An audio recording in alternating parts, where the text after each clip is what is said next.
Greetings, interweb. Man, I'm Stephen Lewis, and another thing comes to an end. Facebook, Instagram, Twitter, TikTok. Find me at Stephen Lewis on Air. Radio, that's my forte for a long time now, but I like to talk about things. So this is Life as We Know It on this Friday, May the, 12th? 2023, flying through, almost summertime, which is a good thing. If you grew up in the 80s and the 90s, MTV might have been your jam.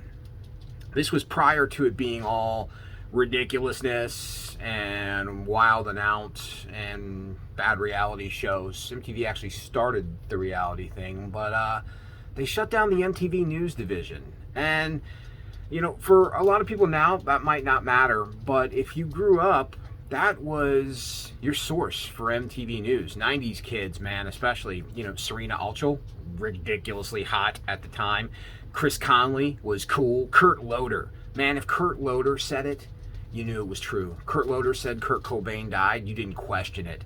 You knew it happened before you checked any other sources, because that was CNN or NBC or Fox for 80s and 90s kids. That was our news. That's how we got stuff. The little radar thing would come up and they would give concerts information or pop culture stuff. But MTV News was it.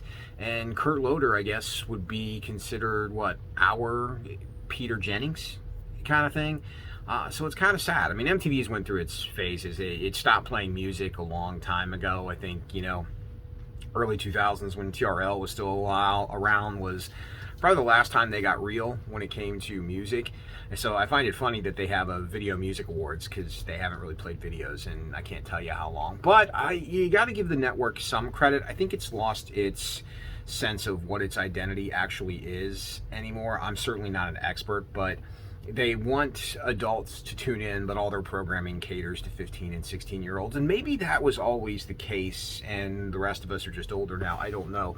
But I will give MTV credit for what they did. They did pioneer some things at the time, especially when it came to reality TV. You wouldn't have a Survivor or The Amazing Race, probably, if it wasn't for Road Rules that came around in the early 90s, mid-90s maybe. And reality TV was started with The Real World, those first 7 strangers in that New York loft. And it's kind of funny. I didn't like that first season of The Real World when it first aired. But now, years later, I have a far bigger appreciation for it. And then they kind of moved around, and you wanted to live, if you were a 90s kid, you wanted to live in that loft. You thought it was the coolest thing in the world. Now you look back and probably go, it's pretty cheesy. But MTV, just another thing that has gone the wayside.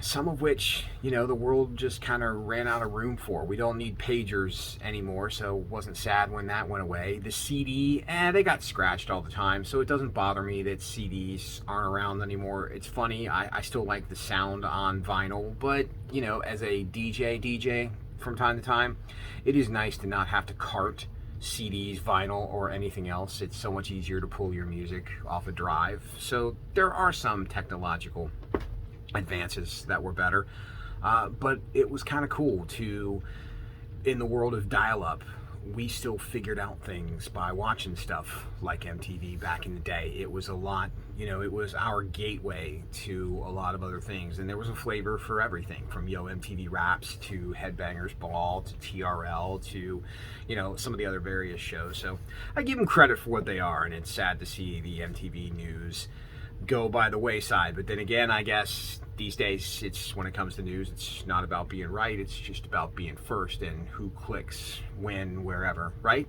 That's what I got on this episode of Life as We Know It. So go out and enjoy your weekend, spend it with people you like, love, or tolerate, because time is limited. So get out of here.